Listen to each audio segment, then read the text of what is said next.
warahmatullahi wabarakatuh. Waalaikumsalam warahmatullahi wabarakatuh. Selamat pagi teman-teman. Pagi, Bu. Sehat semuanya? Alhamdulillah, luar biasa. Allahu Akbar. Masya Allah, semangatnya bagus banget deh. Tuh banget pokoknya deh. Oke, mungkin sebelum mulai pembelajaran kita berdoa dulu kali ya teman-teman. Boleh untuk Ria dipimpin dulu doanya? Teman-teman, sebelum mulai pembelajaran hari ini, marilah kita membaca doa terlebih dahulu. Membaca doa dimulai. Membaca doa selesai. Alhamdulillah sudah diiringi doa. Jadi lebih semangat ya teman-teman ya. Oke.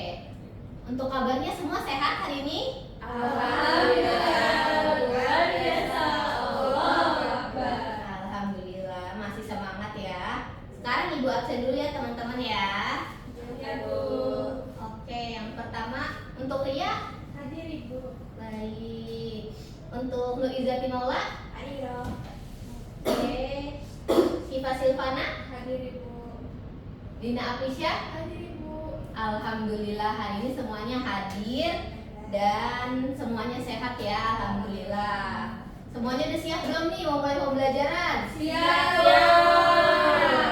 Good job semangatnya. Sebelum memulai pembelajaran, Ibu punya satu pertanyaan nih teman-teman. Jadi pertanyaannya itu, misalkan nih ada dua hewan.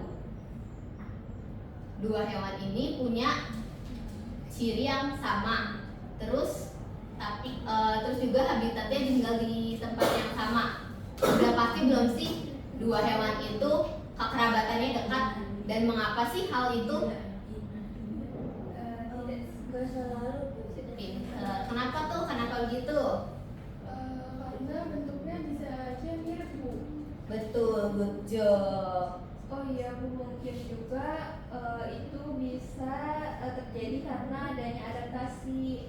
Jadi si hewan tersebut tuh kayak terlihat mirip gitu, seperti kekerabatannya itu terlihat sangat dekat.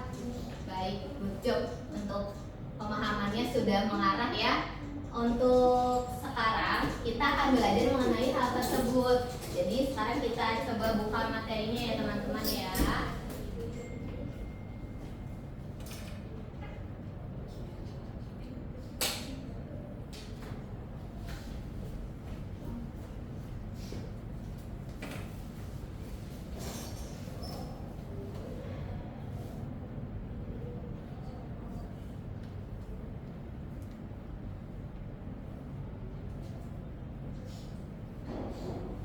Oke teman-teman, jadi hari ini kita akan belajar tentang sistem pengklasifikasian dan sistem taksonomi pada keanekaragaman hayati.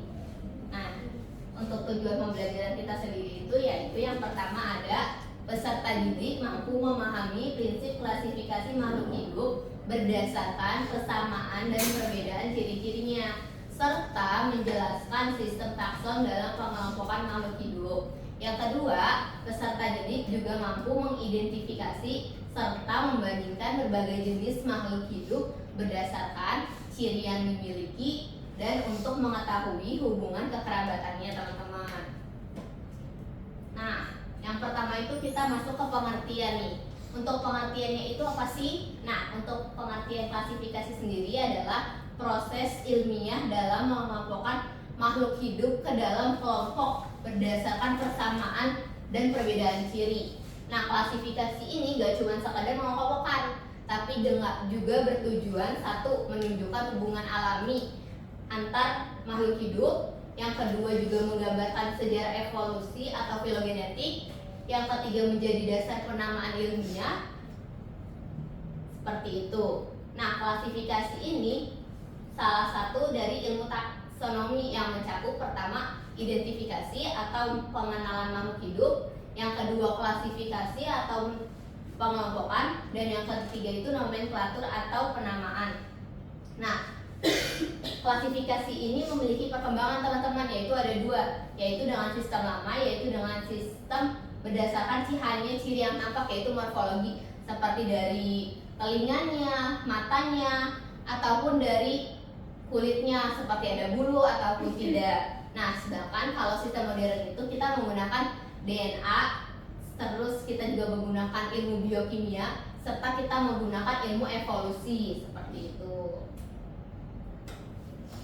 Nah, untuk tujuan klasifikasi itu ada beberapa teman-teman. Yang pertama ada mempermudah serta mengenali makhluk hidup. Nih, kalau kita nggak diklasifikasiin, nanti kita bingung nih, ini hewan apa ya? Kayak gitu. Terus yang kedua ada menyederhanakan objek kajian biologi yang sangat beragam. Kan makhluk hidup tuh sangat banyak nih di alam, jadi perlu diklasifikasikan. Terus yang ketiga itu ada mengetahui kehubungan kekerabatan antar makhluk hidup. Seperti kita jadi tahu nih, singa sama kucing mirip nih, tapi kan singa gede banget. Apa sih hubungan mereka seperti itu? Terus selanjutnya ada mempermudah komunikasi ilmiah secara global sehingga lebih mudah dalam saling tahu. Terus yang terakhir itu menjadi dasar penelitian biologi untuk ilmu genetika dan ekologi. Nah, manfaat klasifikasi itu yang pertama ada membantu penelitian biologi, yang kedua mempermudah pengenalan spesies baru, dan yang ketiga menjadi dasar dalam ilmu konservasi. Nah, untuk dasar-dasar klasifikasi sendiri, yang pertama itu ada morfologi. Morfologi itu kita melihatnya dari luar teman-teman, dari seperti warnanya, terus dari ukurannya, terus bentuk tubuhnya, bentuk telinganya, seperti itu. Terus yang kedua itu di anatomi, yaitu dari struktur dalam tubuh. Terus yang ketiga ada dari fisiologi, dari fungsi dan sistem kehidupan. Selanjutnya ada dari genetika, yaitu dengan kesamaan DNA. Ada juga dari biokimia, yaitu dari kandungan zat dalam tubuh. Yang selanjutnya ada dari ekologi, yaitu dari habitatnya dan cara hidupnya. Nah, semakin banyak kesamaan hewan ini ataupun tumbuhan, nah berarti hubungan kekerabatan itu akan semakin dekat. Gitu. Nah, untuk sistem klasifikasi itu ada 3. Yang pertama sistem buatan. Nah, sistem buatan ini klasifikasinya berdasarkan ciri sederhana yang mudah amati, seperti contohnya dari warna, ukuran, habitat. Misal nih ada hewan yang hidup di darat, nanti dikelompokin gitu aja, kayak gitu. Nah, dia tuh punya kelemahannya yaitu tidak mencerminkan hubungan sebenarnya. Nah, yang kedua itu ada sistem alami, yaitu berdasarkan banyaknya persamaan ciri. Untuk sistem alami memiliki kelebihan dari sistem buatan, yaitu lebih mencerminkan hubungan alami. Dan yang terakhir itu sistem filogenetik, yaitu berdasarkan sejarah evolusi dan menggunakan DNA serta fosil. Nah, untuk sistem filogenetik ini yang paling akurat dalam menentukan kekerabatan karena sudah menggunakan sejarah evolusi serta sudah ada penggunaan DNA serta fosil. Nah, selanjutnya itu kan tadi ada bilang kalau klasifikasi itu masuk ke dalam ilmu takson. Nah, kita akan belajar ilmu takson atau sistem takson. Nah, takson tersendiri itu adalah unit atau tingkatan dalam klasifikasi makhluk hidup. Nah, takson itu ada ada tingkatannya nih teman-teman, kayak tadi pengertiannya. Nah, untuk tingkatannya itu kita akan sebutin dari tertinggi dan terendah ya. Yang pertama itu kingdom, filum, yang kedua filum, yang ketiga ordo, yang keempat family, yang kelima genus, yang keenam spesies. Nah, untuk karakteristik sistem takson ini semakin ke bawah itu cirinya semakin spesifik. Nah, untuk spesies itu merupakan unik terkecil yang berkembang biak, seperti itu. Coba kita jeda dulu nih. Coba ibu mau tes. Coba disebutin yuk. Masih ingat nggak tadi tingkatan takson untuk teman-teman? Ayo. Kingdom,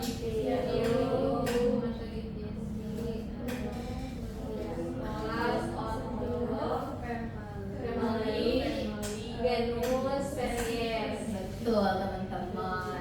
Nah, ini kita akan belajar contoh klasifikasi seperti yang tadi ya. Nah, contohnya itu ada di kucing atau bahasa latinnya itu Felis catus, di mana dia itu termasuknya ke Animalia. Dia itu organisme multiseluler yang heterotrof. Terus termasuk chordata yaitu memiliki tulang belakang, termasuk ke mamalia yaitu menyusui, dan dia termasuk ke karnivora yaitu pemakan daging, dan dia termasuk ke Felidae yaitu keluarga keluarga kucing, sorry. Nah, selanjutnya coba kita kalau dari tanaman yaitu padi atau Oryza sativa, dia termasuk ke Plantae yaitu autotrof dengan jenisnya itu monokotil berkeping satu, dan termasuk ke dalam Poaceae yaitu rumput-rumputan. Nah, selanjutnya ada aturan penamaan ilmiah. Nah, seperti yang kita tahu, kan kita nggak boleh nih nulis nama ilmiah asal-asalan. Ada ilmunya, namanya itu ya binominal nomenklatur, yaitu sistem penamaan ilmiah. Nah, aturannya apa aja sih ya? Untuk aturan itu yang pertama menggunakan bahasa Latin, yang kedua terdiri dari 2 kata, yang ketiga itu genus dengan huruf kapital, spesies huruf kecil. Dan untuk bila ditulis di dalam Word atau dengan dokumen online, ditulis dengan huruf miring. Nah, tujuannya apa sih? Tujuannya yaitu menghindari kesalahan penamaan lokal serta memudahkan komunikasi ilmiah internasional, seperti itu. Contohnya untuk Homo sapiens, H-nya besar, S-nya kecil. Terus Mammifera indica, M-nya besar, I-nya kecil. Dan untuk Oryza sativa, O-nya besar, S-nya kecil, seperti itu. Nah, selanjutnya ada hubungan kekerabatan, di mana kekerabatan ini menunjukkan kedekatan hubungan antar makhluk hidup, yaitu berdasarkan kesamaan ciri, struktur tubuh, dan juga kesamaan genetik. Semakin banyak kesamaan, kita akan semakin dekat kekerabatan. Contohnya nih, kucing sama harimau dekat apa jauh tuh? Dekat. Betul. Kalau kucing dan anjing? Dekat. Kalau kucing dan ikan? Jauh. Betul. Nggak ngintip kan? Aduh, lihat sih Bu tadi. Aduh. Kalau misal nih, rusa sama ikan? Jauh. Kalau lumba-lumba sama paus?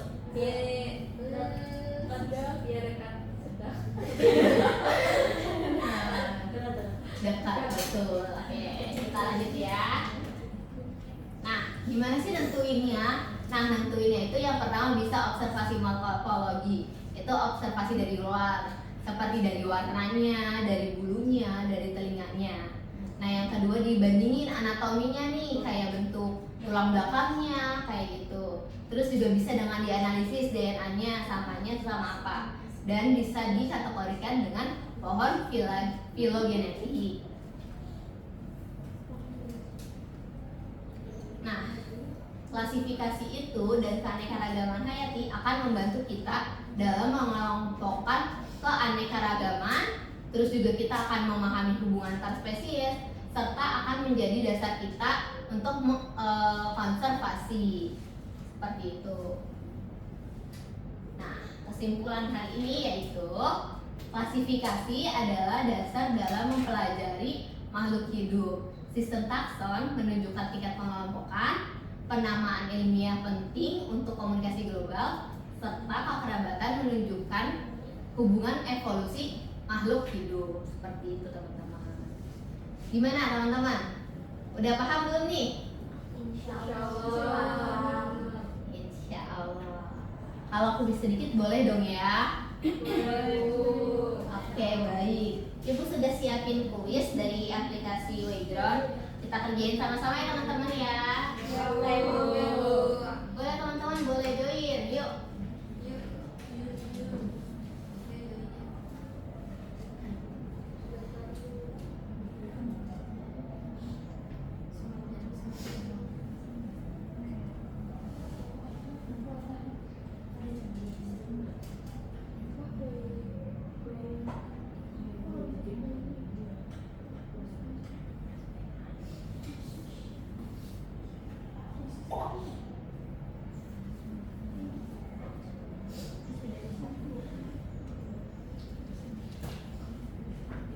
Ih, lucu sekali punya Nur Izati.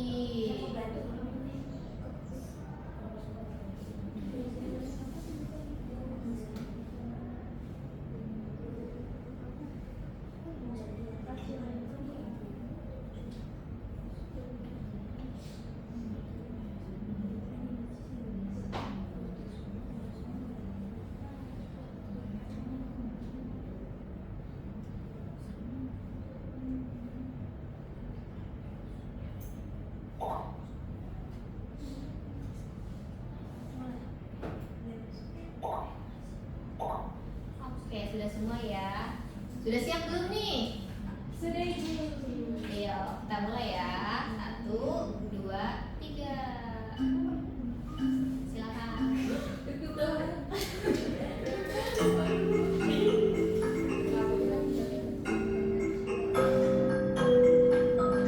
Wih, Cipa cepat sekali jawabnya, hebat sekali Cipa. Ih, malah menyusul. Cipa gak mau kalah nih, lanjut terus. Dia juga sih gak mau kalah sama Cipa. Cipa.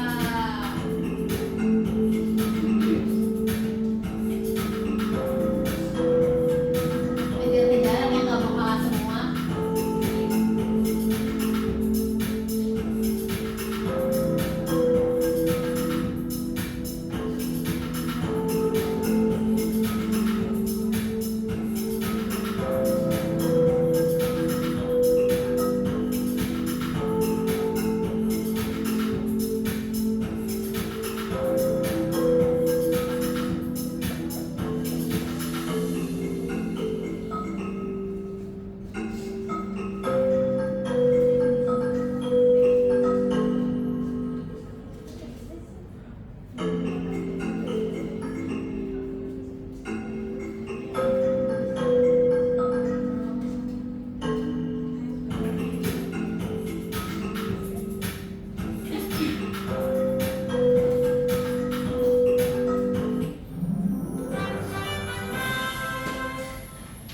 Wah,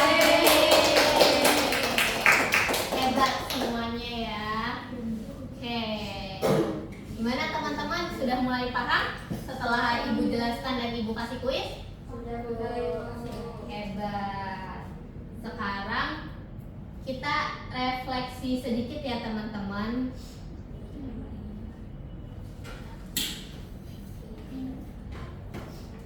Oke, sebentar. Ibu ingatin lagi, untuk klasifikasi itu kita nggak boleh hanya ngelihat dari satu ciri teman-teman ya. Kenapa sih kayak gitu? Karena kalau cuma melihat dari bentuk luar, kita akan melakukan kesalahan dalam menentukan kekerabatan. Yang harus dilakuin itu, kita harus melihat banyak ciri, baik yang dari luar ataupun yang mendasar. Semakin banyak persamaan ciri, maka akan semakin dekat kekerabatan dari makhluk hidup. Jadi, jangan terburu-buru dalam menyimpulkan kekerabatan, biasakan berpikir teliti dan juga berdasarkan bukti. Oke, teman-teman? Oke. Sekarang kita refleksi ya teman-teman ya. Nah, untuk refleksi yang pertama itu, setelah mempelajari klasifikasi ini, cara pandang teman-teman berubah nggak sih dalam melihat makhluk hidup? Berubah gimana tuh teman-teman? Jadi sekarang setelah kita ketahui, apalagi setelah tadi penjelasan dari Ibu, kalau misalkan makhluk hidup itu tidak hanya khususnya tumbuhan dan hewan itu tidak hanya dapat dilihat tuh dari bentuknya aja, mereka dia bisa melihat dari berbagai macam ciri khas masing-masing dari makhluk hidup tersebut.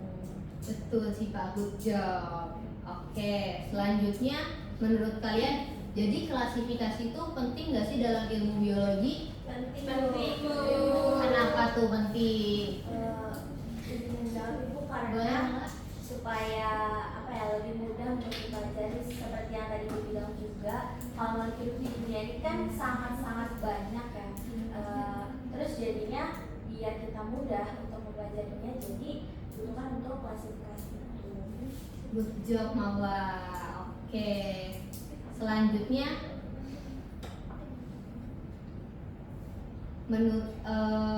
dari materi hari ini, apa sih yang kalian bisa pelajarin dari klasifikasi? Dari pembelajaran hari ini kita bisa simpulin Bu, kalau klasifikasi itu kita nggak boleh buru-buru, harus teliti, terus nggak bolehnya langsung menyimpulkan kalau hewan ini tuh mirip dengan hewan A gitu. Jadi harus benar-benar benar-benar sabar, harus teliti gitu Bu. Oke, hebat Dina. Terima kasih Dina. Nah, selanjutnya misal nih kalian mengelompokkan makhluk hidup, tapi cuma satu ciri aja. Apa tuh dampaknya teman-teman? Bisa salah ya Bu dalam menentukan kekerabatannya Bu. Betul, hebat kalian semua. Nah, sebagai penutup, ada nggak nih yang mau kasih kesimpulan? Saya Bu. Boleh Dina, yuk. Kesimpulan yang bisa saya ambil dari pembelajaran hari itu, ternyata kalau klasifikasi makhluk hidup itu nggak berdasarkan kesamaan ataupun perbedaan cirinya tuh, ternyata kalau semakin banyak persamaannya, semakin banyak cirinya itu tuh, maka akan semakin dekat pula kekerabatannya Bu. Begitu Ibu. Hebat Dina, sangat tepat. Oke teman-teman, kira-kira masih ada yang belum dipahami tidak? Sudah. Good job teman-teman. Untuk pelajaran hari ini sudah cukup teman-teman. Mari kita tutup pembelajaran hari ini. Untuk Syifa boleh dipimpin doa? Baik Ibu. Baik teman-teman, jadi sebelum kita mengakhiri pembelajaran hari ini, alangkah baiknya kita baca doa bersama-sama. Baca doa dimulai. Baca doa selesai. Alhamdulillah. Baik teman-teman, terima kasih banyak untuk pertemuan hari ini. Sampai jumpa di pertemuan berikutnya. Terima kasih teman-teman.